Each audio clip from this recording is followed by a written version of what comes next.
Hey, Pete Stege here from B2B Clarity. One of the most common questions that I hear when I talk with business leaders is, what should I be doing? What's the marketing tactics and programs that are best, most effective, most powerful in helping me achieve my business objectives? And I get it. It's a tough question. There are so many options available today that it can be paralyzing to look at all the things you could do and decide what's the right thing to do. What I've found is the best thing you can do to help yourself with that decision is have as clear a possible an understanding of your business and your customer and the landscape, how that all is going to work for you to be successful, and then apply marketing tactics where they're needed on that landscape. And there are 5 dimensions to truly understanding your B2B marketing. Let's go through those 5. First, your business. This is your business plan. You know, why do you exist? What's your purpose? How will you achieve that purpose? How will you deliver on it? And you may say, well, of course we know what that is. It's also important to make sure that everyone has the same understanding of this on your team. That is a surprisingly common thing that's missing.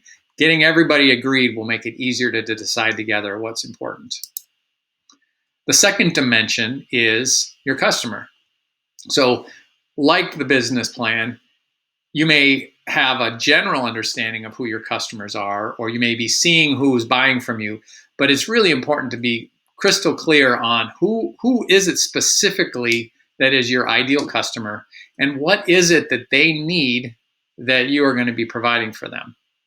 Having that really understood and commonly understood across your team will be really helpful here. The third dimension is your story, your message.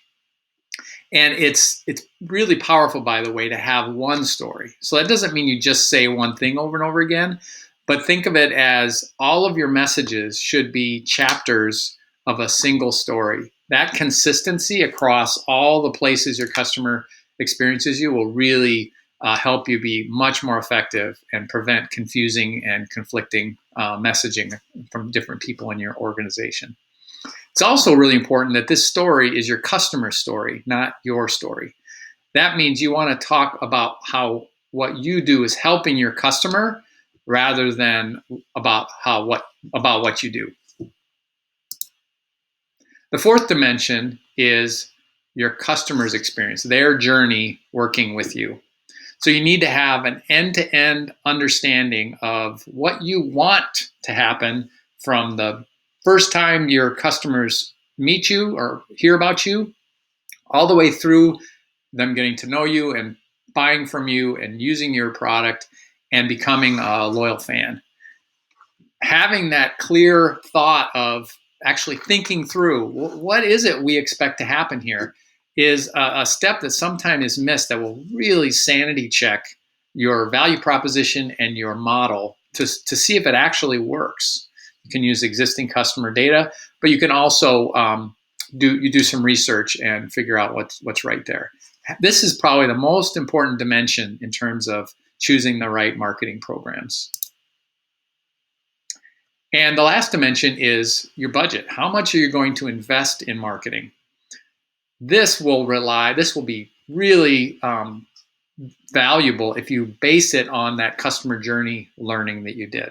So in other words, if you look at your 7 stages of the customer journey, seeing where the gaps are, where the issues are, will help you focus your investments and your resources to where they can make the biggest difference. So those are the 5 dimensions. If you have a clearer understanding of these, and it doesn't have to be months-long work, any level of understanding these 5 better than you have today will make it so much easier to choose the right marketing programs and have a clear expectation on exactly what the result of that marketing program is that you want. Having that clarity will allow you to measure and see if what you're doing is working, and experiment and try new things as needed to meet your expectations.